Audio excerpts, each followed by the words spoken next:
Good morning, everybody. Welcome to this new edition of 1 Hour with Europe. Today, we are talking about a lot of perspective activities, vision, overall situation, maturity of some decisions, expected things to come in the period to come, etc.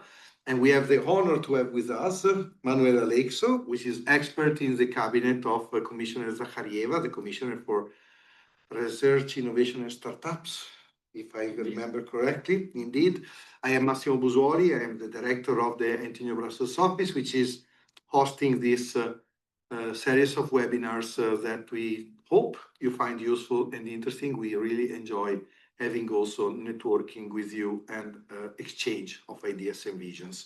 Before starting, reminding you the rules of the game. You have a box under the screen which is says Q&A. This is your chance to register your name in case you want to challenge our speaker with some questions after his presentation. So, Manuel, thank you again for coming. We are ready to listen to you and then be provoked and then afterwards provoke you. Thank you very much, and good morning to everyone. Thank you, first of all, to Massimo and to the team here at NTNU in Brussels. Today, I thought of giving you a little bit of an overview of where we are and what we have planned in terms of R&I policy and R&I initiatives in the coming months and over the next year, essentially. And of course, my intention was to give you this short overview, but also to engage with you and to be able to listen to your comments and to answer your questions, of course. So we can proceed with the slides. The first thing that I would like to recall is the overall context where we are. Indeed, as you pointed out, Massimo, the Commissioner's portfolio is startups, research and innovation. And this is not by accident. We have today in the Commission a great concern with the overall competitiveness of the European Union and the position of the European Union at the global level. So we are looking not just inwardly, but of course looking out to the position of Europe in the world and to our relations with our main competitors, but of course also with our partners. We don't just see competitors in a negative way. Having competitors is of course also very positive. We can go to the next slide. So overall, we see, of course, we can look at these challenges in many different ways. Here, for the purposes of our discussion today, I decided to boil this down to five five key challenges, and I'll talk a little bit about each of these challenges in the next few minutes. We have challenges in terms of investment, for example, and that has to do with the level of effort and the funding that we put in Europe in terms of research and innovation, and I'll come to that in a moment. We have challenges in terms of market uptake. One of the issues that we face in Europe today is indeed the demand side of innovation. So, for example, one of the big differences that we see between Europe and the United States in terms of innovation procurement is that the levels of innovation procurement in Europe are considerably lower, are at about half of the level of innovation procurement in the United States. Another issue, of course, is fragmentation. Fragmentation can be seen in many different ways. Of course, it can be seen in terms of legislation, so in terms of the regulations that apply and how this conditions the behavior and indeed the overall context for researchers, for innovators, for companies, for startup founders in Europe. But it can also be seen in terms of the different legal systems that provide pose obstacles to the free movement within the single market. So when we talk about fragmentation, we can mean different things with that, but really it boils down to are we or not putting in place in an effective way a single market. And of course, we know perfectly well that the single market is one of the main objectives of the European Union and a condition for Europe to be competitive in the world stage. Another point that I think is important to mention is access to capital. And here we can look at issues such as the levels of venture capital in Europe. And these are indeed another indicator of something that we are probably not doing very well and where we have to improve. The levels of venture capital are much lower in Europe than in the United States, for example. Also the type of venture capital is different, and I'll come to that in a moment. Finally, the last challenge is talent. Of course, we can't do anything at all if we don't have the talent, if we don't attract talent to Europe, if we don't retain talent in Europe. And these are, it sounds today, we talk a lot about attracting and retaining talent, and it sounds like almost a cliche these days, but I think we cannot emphasize this enough. And I don't just mean when I talk about attracting talent, I don't just mean researchers in universities such as the NTNU, which is of course extremely important, but I also mean being able to attract entrepreneurs, being able to retain entrepreneurs in order to not only found their companies, but also to grow their companies in Europe. And I think, and of course, attracting talent from outside Europe. And this is of the essence. And if we cannot do that, of course, we are seriously compromised. So at the end of the day, the issue of talent, that's why it's on top of that visual of that slide there. At the end of the day, the question of talent and all of the other challenges there together lead us to ask the question, how can we make Europe the best place in the world for research, for innovation, for entrepreneurs? We can go to the next slide then. So looking a little bit more in detail to the issues that I was mentioning. This is about, of course, investment. I think it's worth it to spend a moment on this information there, because it explains a little bit not just the overall issue, but also the details of the problem. And of course, if we understand better the problem, we have a better chance to be able to address it and to find solutions. So on the left side, you see the R&D intensity, and you see the comparison between the EU and other blocks across the world. Of course, it strikes us that the EU has the lowest level of R&D intensity, that is investment in R&D in relation to its GDP. These are not absolute figures, of course. So we are low in terms of R&D intensity in comparison to the US, to China, to Japan, to South Korea. I think this is all, none of this is new. It is also probably not new to the colleagues that are listening to us today, that we have an overall target of 3% R&D intensity, 3% investment in R&D, 3% of GDP since 2002, since the Barcelona European Council. 24 years later, we are at 2.2. And if we look at the past 20 years, we see that we have a stagnation across 2 decades. Now, that is the big picture, the big snapshot. What I think is also even more interesting to look at is that, on the one hand, we have we see there the on the right upper hand graph.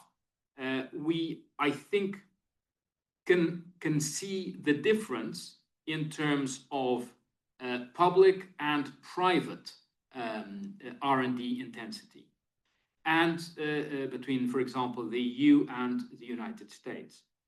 And you see there that, in fact, we are at a comparable level with the United States in terms of public R&D spending.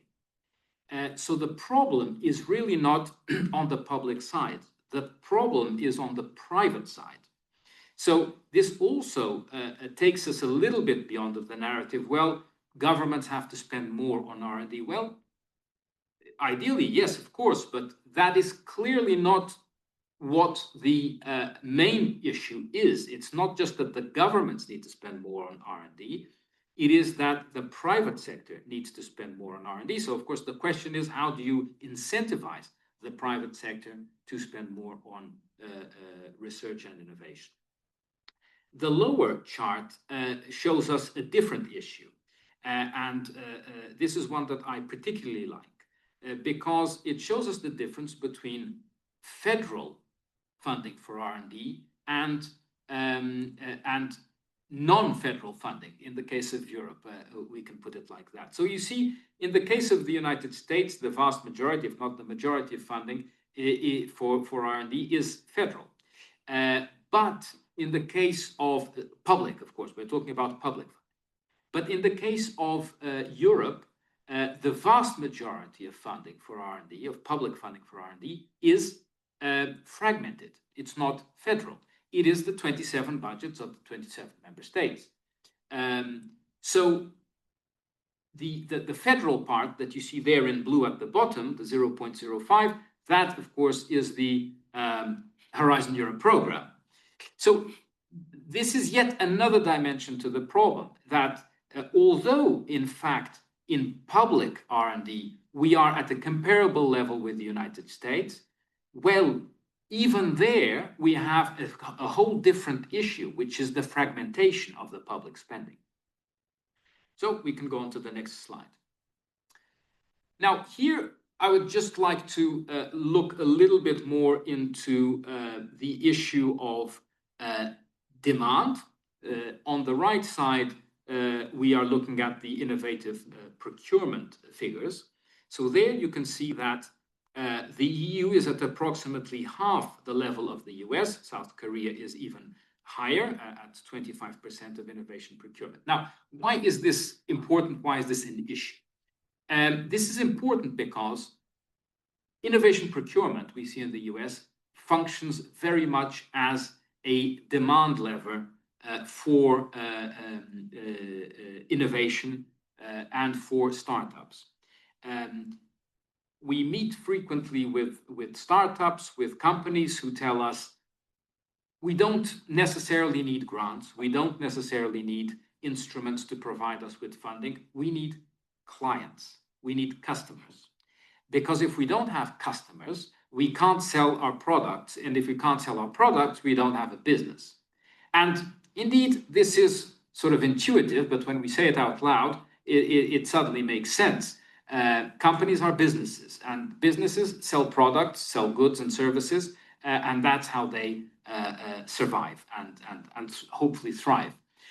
So innovative procurement is often the first port of call, the first customer for innovative companies.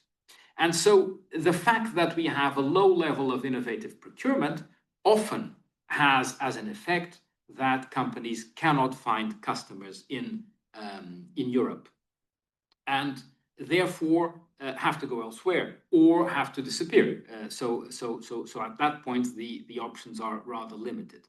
So when we were talking about initially, how do we make Europe the best place for research, for innovation, for entrepreneurship, what a crucial piece of the puzzle is precisely innovative procurement. How do we improve these figures? How do we improve the ability of public authorities to use innovative procurement in order to not only procure from companies who have innovative solutions, therefore helping these companies, but also, and this is the whole point of innovative procurement, in the perspective of the procurer, of the public authority, but that they procure solutions which are better and which are cheaper and which are therefore in the interest of the taxpayer. So this is the whole logic of innovative procurement. Another point that you see there on the left side is, of course, VC, venture capital. So we know that in Europe, there are many different figures, so it's sometimes a little bit difficult to sift between the different indications that we have in terms of VC levels. But we know that generally the overall VC capacity in Europe is 6 times smaller than in the United States. This is I think, a generally accepted proportion. But I want to look at something else, which is perhaps less well known, and that is late stage VC.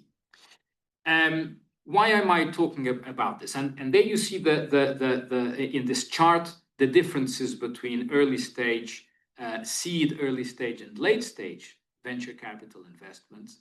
And it is clear that the biggest discrepancy is in the late stage. Why is this such a problem? We know that we have no problem in creating startups in Europe. We know that we are very fertile in terms of generating startups and in generating entrepreneurship. And universities are certainly among the members or the parts of the ecosystem that are responsible for this, with spin-offs from universities.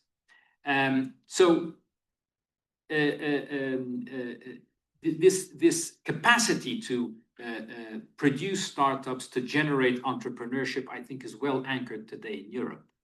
Where we know that we have a problem is in terms of scaling up.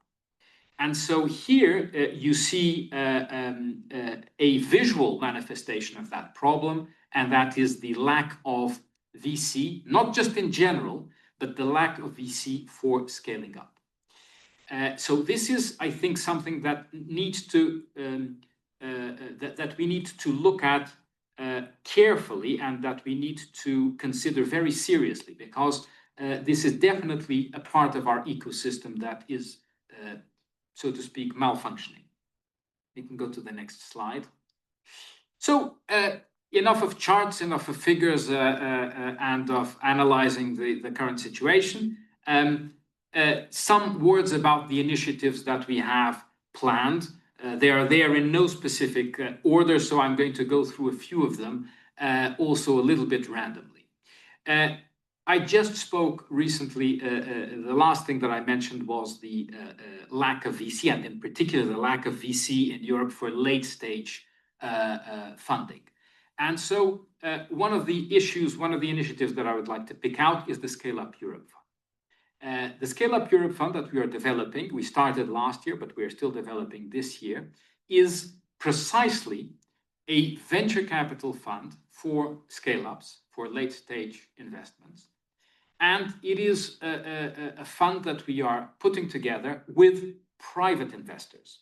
So here the Commission is, in a way, if you like, addressing a market failure. We are stepping in as a public actor in the market, but we are doing so in order to kickstart something.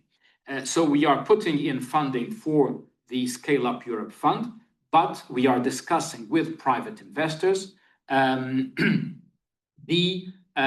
their participation in the Scale Up Europe Fund. The majority of the investments in the Scale Up Europe Fund, to be absolutely clear, will be from private investors. The fund manager will be a private fund manager, and the decisions will be made by this private fund manager, not by the European Commission, the investment decisions. So this will be a private VC with some public money to kickstart the process, but this will by no means be a Commission instrument or an instrument managed by the European Commission. So this is very, very important. But I think this has two interesting effects if we can develop this in the best possible way, and I'm sure that this will be the case in the coming weeks and months. One important effect is the obvious, of course, is that we address this market failure and we start improving our capacity to invest in scale-ups, to improve our scaling up capacity and to invest in late-stage VC investments.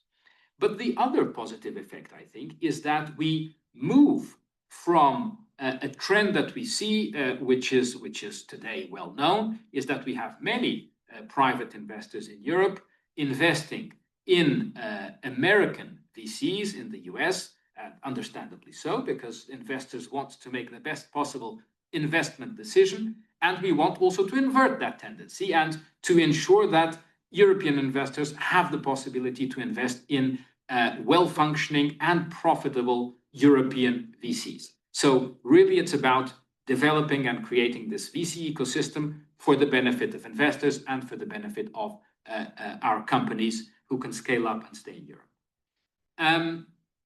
Moving to another initiative, which is the European Innovation Act and indeed the 28th regime. Here we address different things through these instruments. These instruments are going to come in principle in March. That is our objective.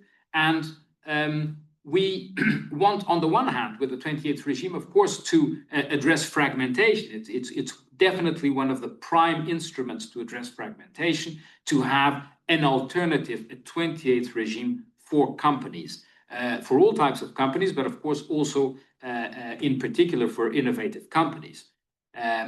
But this has to be seen together also with the European Innovation Act, addressing not only, of course, fragmentation. The European Innovation Act is really focused on innovative companies. The 28th regime will have a wider scope of application, but the European Innovation Act will address, among other issues, one which I was mentioning earlier, which is innovation procurement. And this is one of the reasons I said that we have approximately half of the innovation procurement than the United States. But of course, I didn't explain why.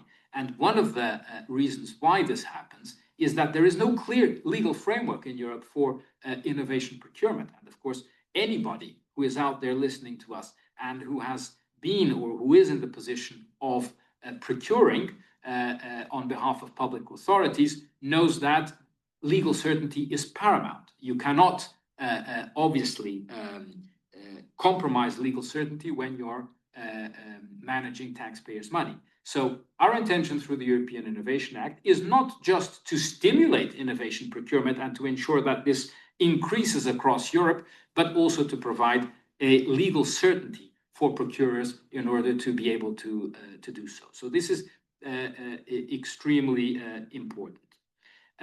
If we talk about fragmentation, but also about investment, we cannot not talk about the fifth freedom. The fifth freedom, a term coined many years ago. It's unclear who the father of this term is, or the mother, but it has been recently very prominently used by Enrico Letta in his great report on the single market. And this report has a whole chapter dedicated to the fifth freedom. One of the instruments that we have that will address the implementation of the fifth freedom, or the European Research Area, as it is called in the Treaty on the Functioning of the European Union, will be the European Research Area Act. Now, this is about creating conditions for researchers and knowledge to move around more freely in the European Union, but it is also about addressing an issue that I mentioned right at the beginning, and that is investment and the lack of investment. And so we want to create the conditions through the European Research Area Act to improve investment in the EU, to take us closer to the 3%, certainly closer than the current 2.2, but also to address another aspect that I mentioned, which is that the public investment, which is quite fragmented because it's 27 public budgets, that the European Research Area Act could provide the conditions or the mechanisms to ensure that there is the possibility for member states to better coordinate investment, and so to address the fragmentation of investment and to be also more effective in their R&D investments. We can legitimately ask ourselves if we need certain capacities, certain infrastructures in every single member state. Can we not try to improve the coordination of such investments across Europe to the benefit of researchers and to the benefit of the infrastructures themselves? A few more comments about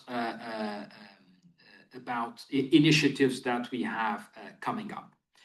In terms of investment still, we presented last year the proposal for the next framework program, FP10, that will also be called Horizon Europe. So I think that the name now has clearly stuck. And we presented the whole MFF package last year in July, which included the FP10 proposal, the Horizon Europe proposal, but also the European Competitiveness Fund proposal. And I think these two are extremely well-funded proposals with very high levels of investment. In the case of Horizon Europe, duplicating the level of the original Horizon Europe program. But also they will provide not only a higher level of investment if the co-legislators approve the Commission's proposals, but also hopefully they will leverage national investment, both public and private. So they will be extremely important elements in improving our investment levels in the future. Working together between these two instruments, the framework program and the competitiveness fund, I think will be crucial for European competitiveness, because it allows us not only to ensure that we have a strong capacity in terms of developing our research and innovation capabilities and our technological capabilities, but also to be certain that we have a strong instrument in terms of industrial deployment. And these have to work together. This is very clear, and I don't think anybody disputes that. One last word, because I don't want to go over time and I want to allow plenty of time for discussion and for questions, is about talent. So we launched last year the Choose Europe initiative. Choose Europe initiative, which is a broad initiative that has manifestations across different programs, different parts of the program. You have certainly heard probably that the original 500 million objective that President von der Leyen announced last year in May is now close to 900 million. So we have made a large effort in order to ensure that we are deploying capabilities and instruments that attract researchers to Europe, that keep researchers in Europe. And this has been quite successful. One example that I can give is indeed the fact that we have launched a new ERC instrument, the ERC Plus grants. These are 7-year grants with 7 million euros that have very specific conditions, among which these grants need to provide new technological and new scientific perspectives. So they really have to be on the frontier of innovative ideas.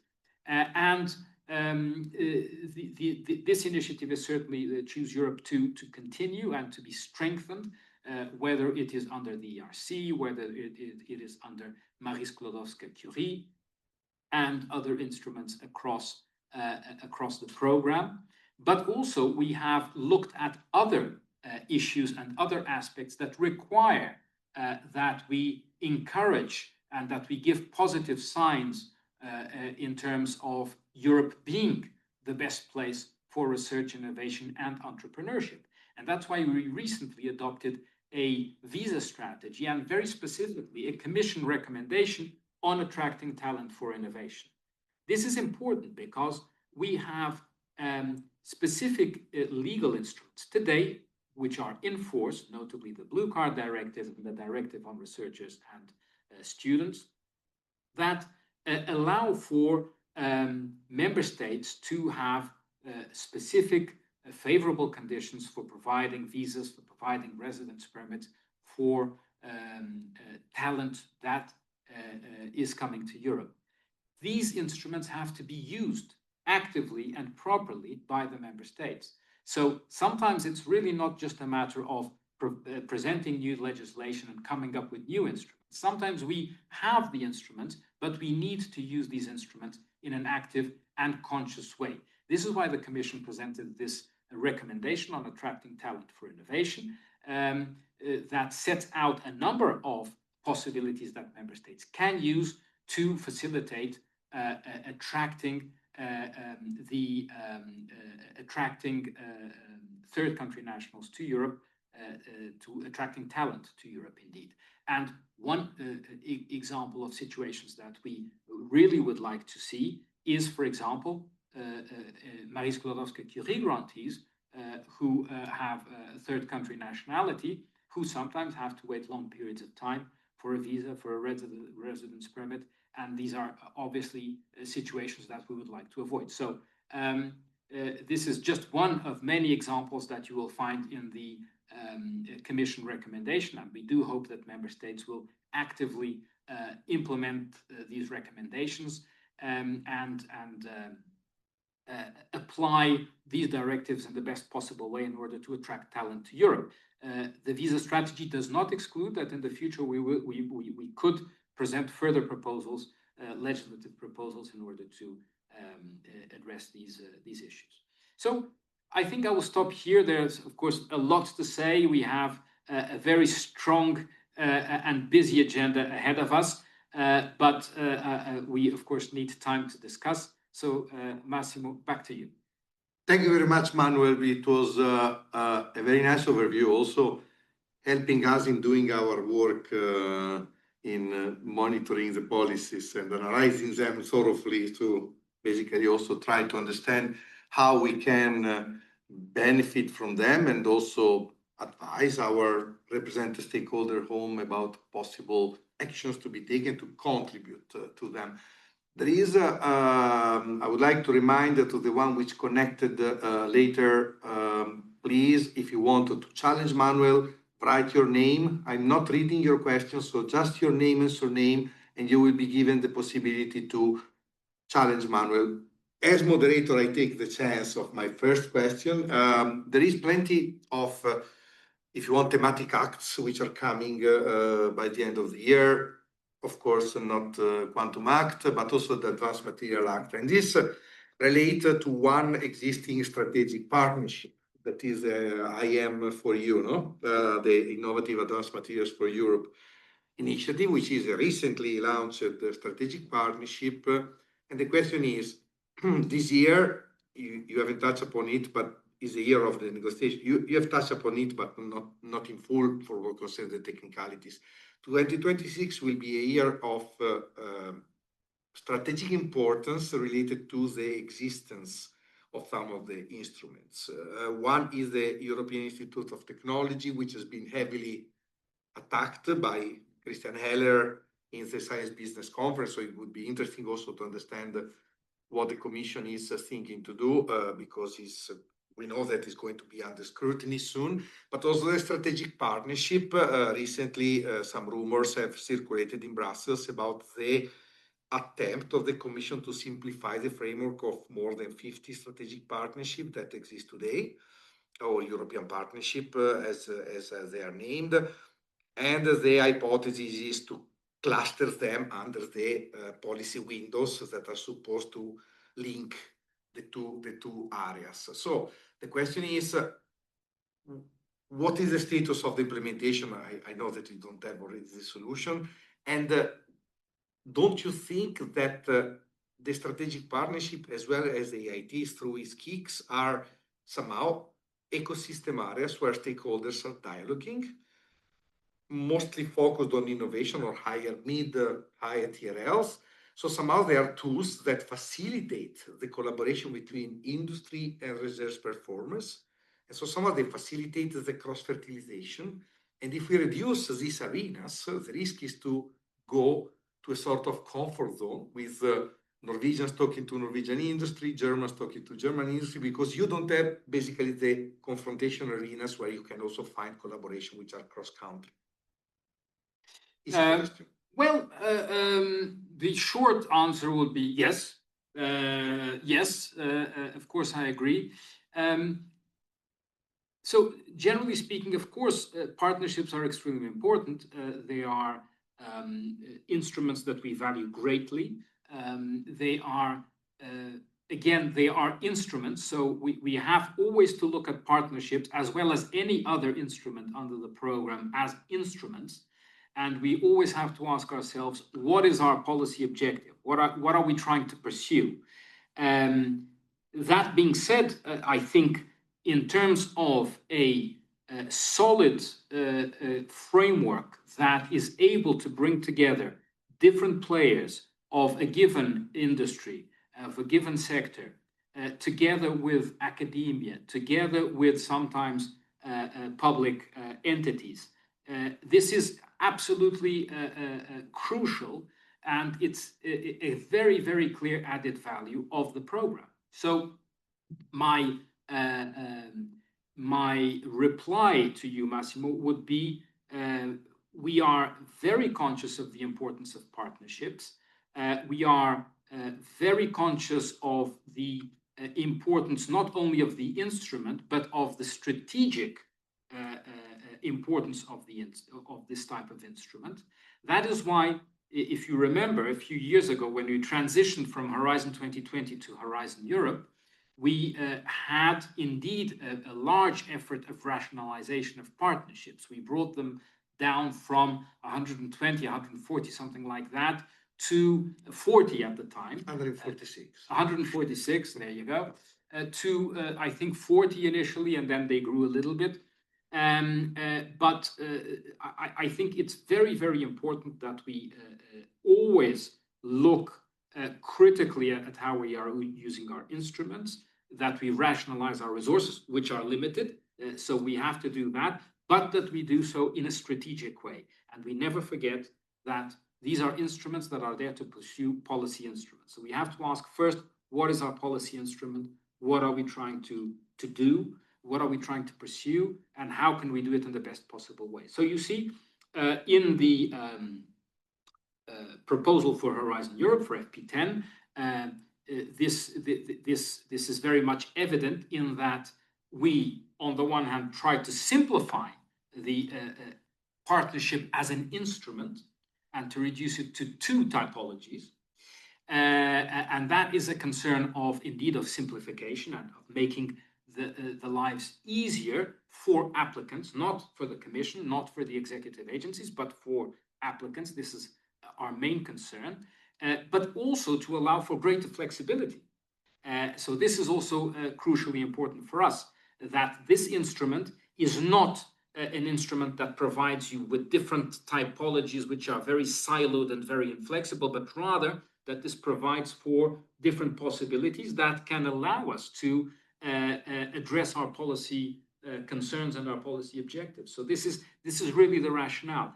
No doubt for the Commission of the importance of partnerships, and we see many of them. I don't want to single out a particular one now, because I do have my personal favorites. I don't hide you, but I won't say here. It's like being football fans. It's a little bit. So I do have some which are particularly close to my heart because of the policy instruments, not because they're better or because they're worse. But in any case, we are perfectly conscious. And I also wanted to point out the largest part of the framework program is still Pillar 2. And so that is also a good indication of how much we value collaborative research and how much we will value partnerships in the future. On the IT, so as you probably know, there is a reflection ongoing on how to reform the EIT in the next iteration, because the EIT regulation needs to be reviewed. So this reflection is ongoing. Again, we don't doubt the value of the EIT, especially in developing the knowledge triangle and in developing ecosystems around Europe. So this kind of work needs to be safeguarded, improved where it can be improved, streamlined where it can be streamlined. But there is no doubt in my mind that we need to nurture what are our good capacities and what are our and we have to be able to safeguard what we are doing well. So the revision of the EIT will come in due course. We have announced this already a long time ago.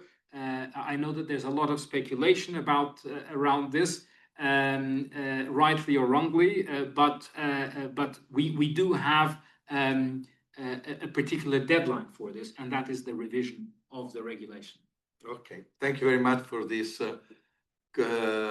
answer. Now we have Varde de Muing, if I pronounce correctly. Varde, you are free to correct my pronunciation by introducing yourself. You are the first one having the right to have a question. Just accept our invitation.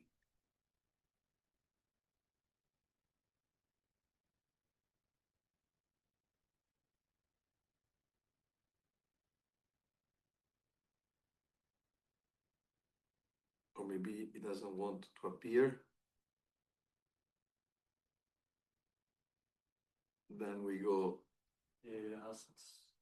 No. Then we go to the second in the line, which is Joachim Garnier-Nar. Please, Joachim, accept our invitation and join us.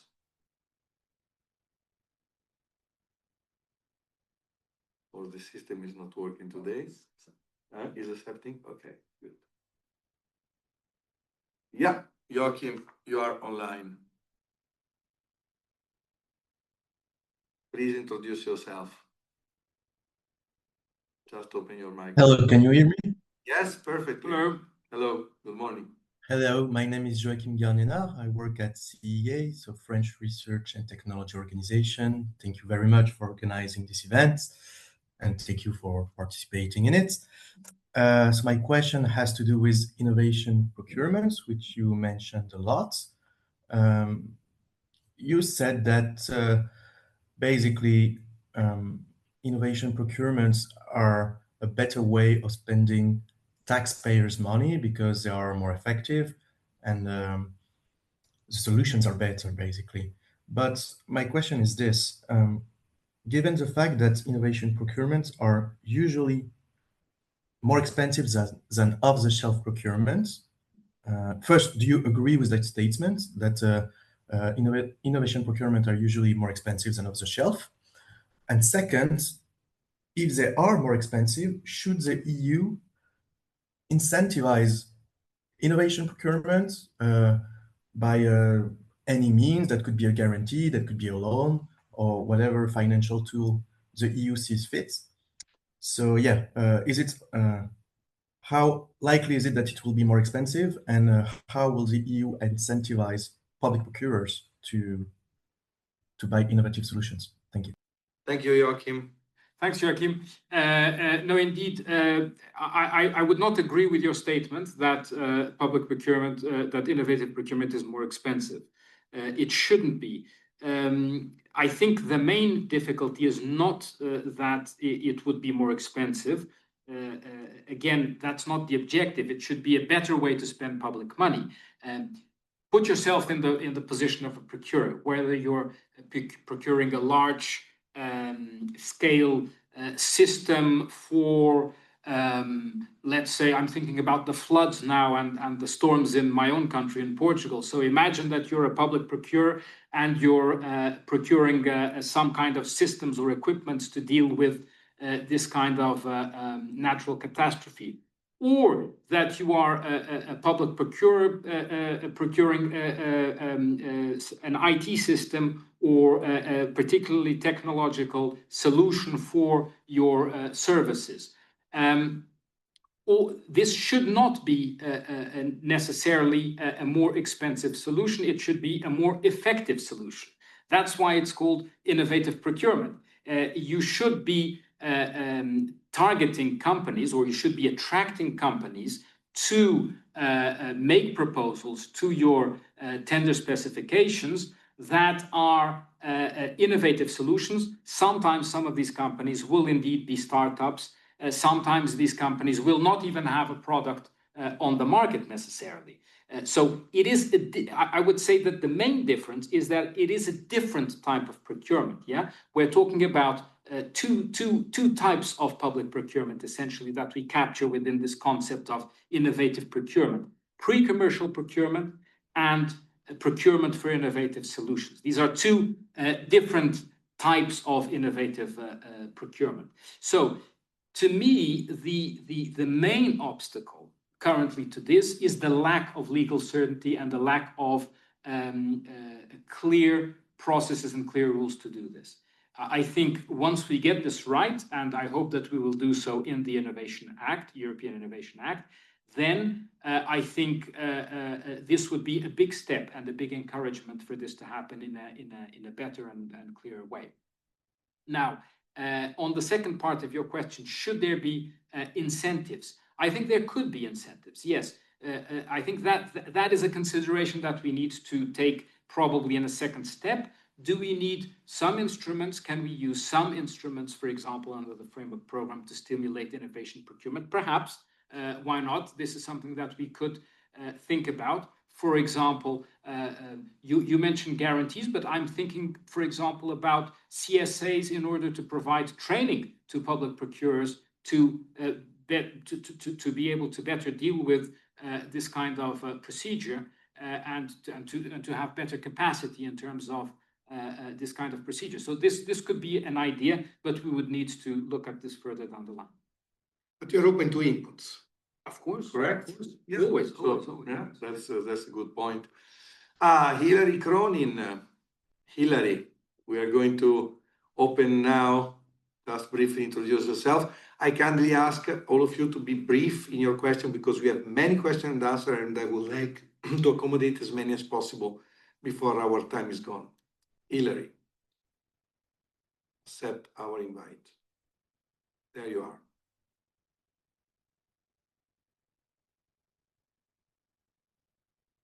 Open your microphone and camera. Hello. There you are. Hello. Hello, Hilary. How are you? Good, thank you. Thank you. Good, thanks. So I am Hilary. I'm from Munster Technological University, based in Ireland. Everybody, when they hear the word Munster, they always think we're in Germany, but no, we're in Ireland. So, so thank you very much for your time today and the interesting presentation. I just wanted to just have a chat about, and I totally understand that you mentioned attracting and retaining talent, but I really would like to sort of focus on the retaining talent bit, because while I understand and appreciate that we want to attract talent into Europe, I think the narrative is very much on that, and we don't focus enough on the retaining talent piece. I mean, so I'm new to academia. I'm only here a couple of years. My past life is in startups and small and medium enterprise and research and innovation, so my entire career has been in that. But when I look at what we have in academia, we have a lot of talent already. We have a lot of great ideas. All you need to do is look at the Horizon Europe Horizon Europe program, and see the level of applications that it gets, and the success rates coming down to like 2% now. I mean, there's a lot of really, really, really excellent propositions that are scoring like 14.5, 15 out of 15. And that reflects the talent we already have. And I think there has to be some reflection on what we are doing to make sure that we are empowering the existing talent as well as attracting new talent, you know? And I just think that from my perspective, listening in, it looks like the balance is a bit shifting to the attracting and not enough on the actual empowering, retaining the existing talent that we have all across Europe. Thank you, Hilary. So Thank you very much, Hilary. And thank you for the opportunity to mention that, because I've heard that more than once. And indeed, that is not at all our intention. Maybe we should invert the sentence and say retaining and attracting talent. Really, what we want at the end of the day is to create the conditions for Europe to be the most attractive place, right? This is it. For those who are here, for those who want to come here, for those who want to return, because we know, you know perfectly well, academia, research, this is by nature a mobile group of people, and we want researchers to leave Europe, and we want them to come back to Europe. So we don't want to. Retaining should not be also understood as imprisoning researchers and imprisoning talent in Europe. Not at all. We want to be open, we want to be attractive, we want to make sure that people want to come here because it's great to be here. And it's great to be in Munster University. So this is our objective. Now, you touched upon a number of things. I didn't have time to mention, of course, all the initiatives that we had. And you touched upon one point that I'm going to seize upon, which is the low success rates in some calls. You're probably thinking about Marie Skłodowska-Curie, for example. This is indeed an issue. And how do we solve it? Well, the obvious way to solve it is to get more money. That's why we proposed a much larger budget for Horizon Europe FP10, the FP10, the next generation. But there are other things that we can try. For example, we can, you know that let me continue just with the Marie Skłodowska-Curie, just to continue with a well-known example. You have above the 85% excellence threshold, applicants receive a seal of excellence if they are not funded. And you know that then the percentage being funded is really very, very small. Sometimes it's above 95, 96%, something like that. So there's a big gap between the unfunded excellent applications and the ones that get funded. So seals of excellence are, I think, an important instrument which is underused probably and undervalued. So one idea could be, how do we improve the uptake of seals of excellence in order to precisely address the low levels of the low success rates, for example, in Marie Skłodowska-Curie. We have sort of an automatic system which works for applicants, MSCA applicants to widening countries, to entities in widening countries, which is the ERA fellowships. And here, I don't know if you're familiar with this scheme, Hilary, but what happens here is that you are automatically eligible for a grant if you are above the 85%, but no longer get funded, if you have applied to go to university in a widening country. So this is one possibility that already exists today. Could we also think in the future of having, for example, now I'm saying something a little bit in brainstorming mode with you.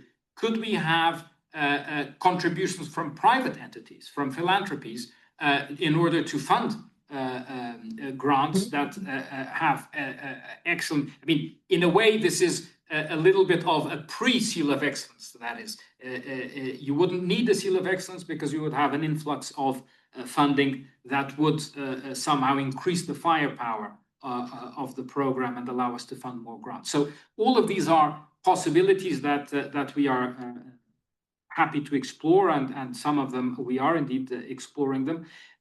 But ultimately, what we have with Marie Skłodowska-Curie is a highly prestigious, highly effective program, which is very popular, and which simply does not have enough money for the popularity that it generates. So this is also one of our concerns, but certainly your point about retaining talent is very well taken, and we are, of course, extremely sensitive to that.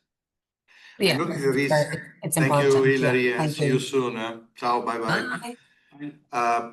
As we have many questions, maybe we can make an exception. How much time you can dedicate us more? We can go 10 minutes over time. 10 minutes over Yeah. time, so we can accommodate more questions. Craig Nicholson, please try to be short in order to accommodate. I'll also try to be short. Yeah, also try to be short, I please. speak too much.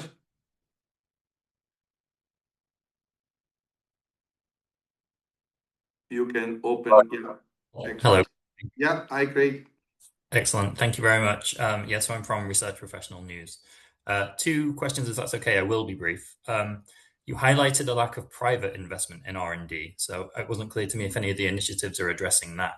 And then secondly, you highlighted a lack of VC funding in Europe, and it's not clear to me how the Scale Up Europe Fund will increase the amount rather than just sort of shaping the flow or being a kind of umbrella. Thank you. Thank you very much, Craig. So I can be very quick in both of these questions. So on the first one, on the second one rather, on VC.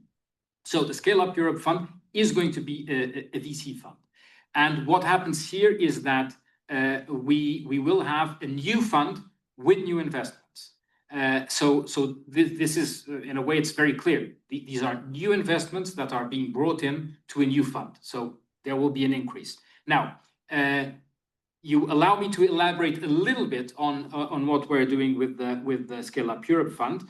Our objective with the Scale Up Europe Fund is to go up to 5 billion, to a level of 5 billion euros, and most of which will be private investment. So only a fraction of this will be public money, approximately 1 billion.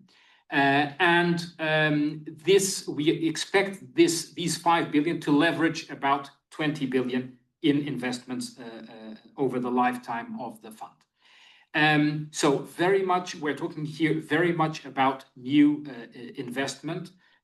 One of the ways, and to address your question directly, one of the ways where we can potentially be raising new investment sources, which is perhaps a little bit what you were hinting at, is to try to attract sometimes new types of investors to invest in VC funds. For example, institutional investors, such as pension funds and insurance companies. So this is part of our intention in terms of creating this Scale Up Europe Fund, is not only to have more VC capacity in Europe, it is to have more private investment in VC and late stage VC in Europe, but also to attract investors who are not necessarily investing in VCs currently. So it also answers a little bit to your first question, because here we're talking about private funding, and this will increase, of course, investment in private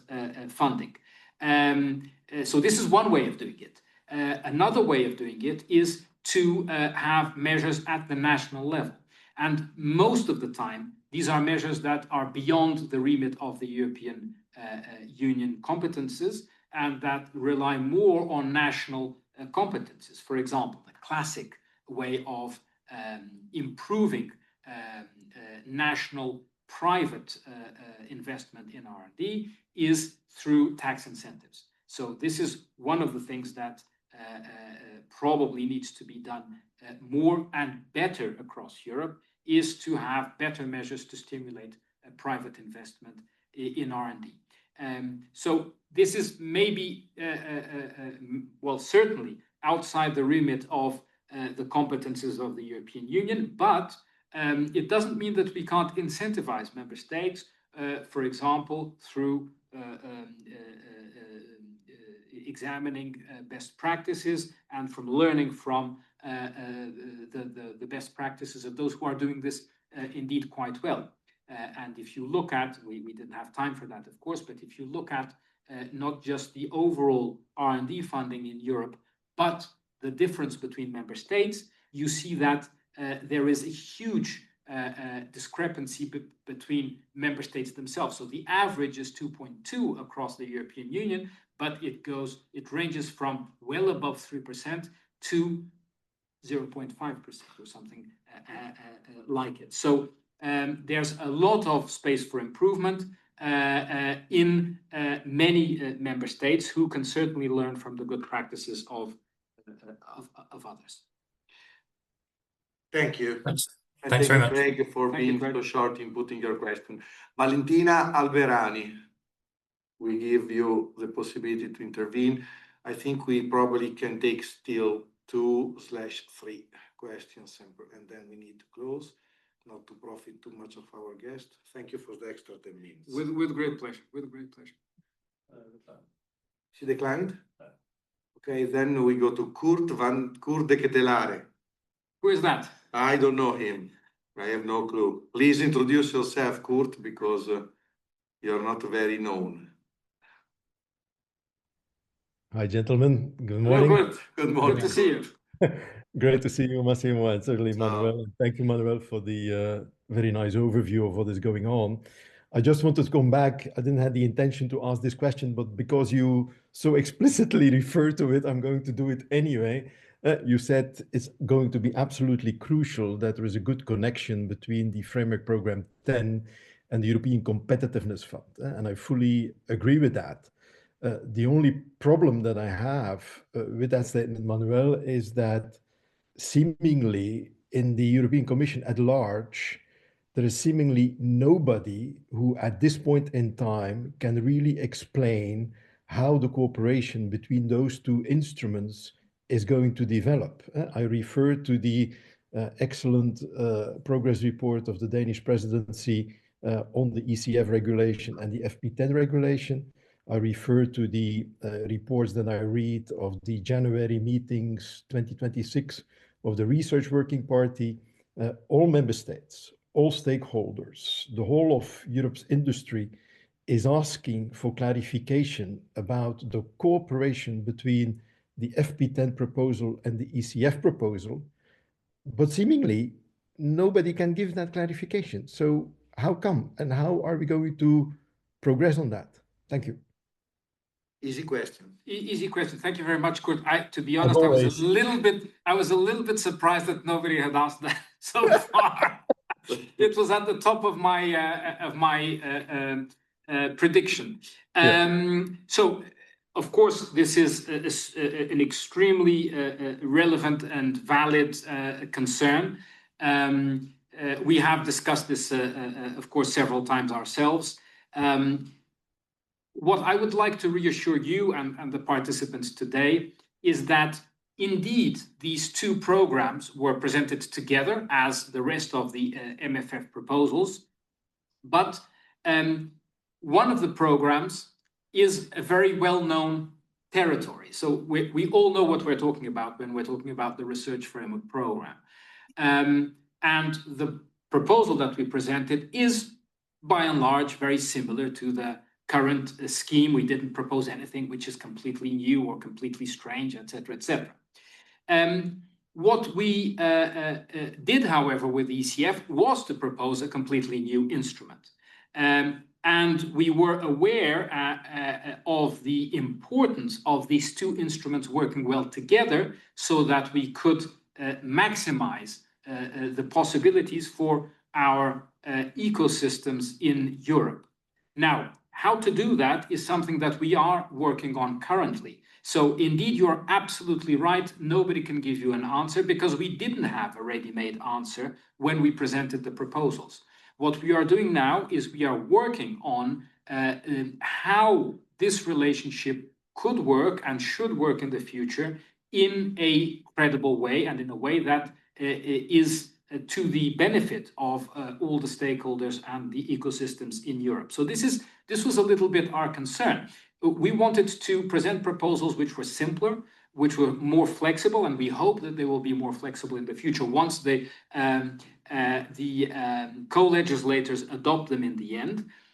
But I completely agree with you that flexibility is not enough. We need also certainty. We need also some clear guidance. And that is what we are working on at the moment internally. We are working on the modalities as to how this could work and how this should work in the future.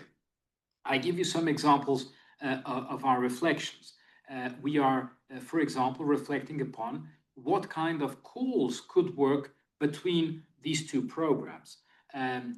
For example, would it make sense to have fast-track calls between Horizon and the ECF, for example? Would it make sense to have calls which are somehow sequenced between the research and innovation dimension and the industrial deployment dimension? I'm thinking about the moonshots that we exemplified in the explanatory memorandum of our proposal. And these moonshots would work in many different ways because they're all very different. If you think about fusion, for example, it would make a lot of sense because on fusion, if we take the moonshot of a fusion reactor, of a working fusion reactor by 2035, then here there's a lot of the science that still needs to be done. It's not just about developing the engineering and the industrial part. So here you need a heavy scientific component, but at the same time, you need industrial products to be developed without which the scientific component can also not be developed. The tritium blankets and all of the other equipments that need to be developed to produce a fusion reactor. So these two things have to go hand in hand. It's not about sequencing between research and industry. We know that this is not possible. It is about ensuring coherence to achieve a common objective. This is what we are trying to achieve. And we know that this is not simple. If you take another moonshot, and then I stop. If we take another moonshot like the clean aviation moonshot to have a fully functioning carbon neutral aircraft, etc., this is more today of an engineering challenge and therefore of an industrial challenge than a scientific challenge because of a lot of the science is already there. So these are very different situations. They have to be approached in different ways. This is why I'm saying we need a certain degree of flexibility. I agree entirely with you. We need to understand with much more clarity how this will work and how this can work in practice, because flexibility is good, it's necessary, it enlarges the possibilities, but stakeholders who apply to the program need certainty. And this point is of course, very well taken. Okay. When we're going to have this clarity? Well, as soon as possible. I tried, Kurt, I tried, but I failed. In due course. In due course. Okay, last question, 1 minute question, 1 minute answer. Okay, is a promise, Karin? 1 minute question and 1 minute answer from Manuel. Karin Totland. Can you see me? Can you hear me? Yes, we can hear you. Yes. Hello, both of you. I have a question on the single market, because you're speaking of bringing down the fragmentation in the single market. So I just wondered, you speak sometimes of the member states and the EU and other times of the single market. So where do the EEA countries come in these new legislations that you're proposing? Thank you. Thank you very much. This is an appropriate question considering where we are sitting right now, which is almost. Karin is the director of the RCN office in Brussels. So very good. Yes, there's no way. So indeed, thank you very much. Well, I always say that in fact Norway. My hope is that Norway will accede to the European Union even sooner than we can clarify the links between Horizon Europe and the ECF, because Norway acts and intervenes and has a role, especially in this area in which we work in research and innovation, which is certainly on a par and even much above many member states. So my hope indeed is that one day we will see Norway as a member of as a full member of the European Union.